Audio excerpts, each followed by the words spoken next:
প্রেমের প্রবন্ধ লিখে লিখে শিরোনাম করেছি অভ্যেস।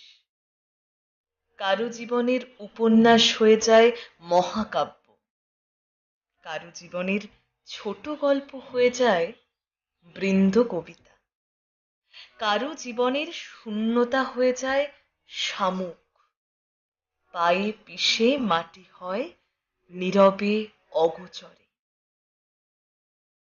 কি অসাধারণ বেঁচে থাকা, কত সাধারণ ভাবে নিভে যায়।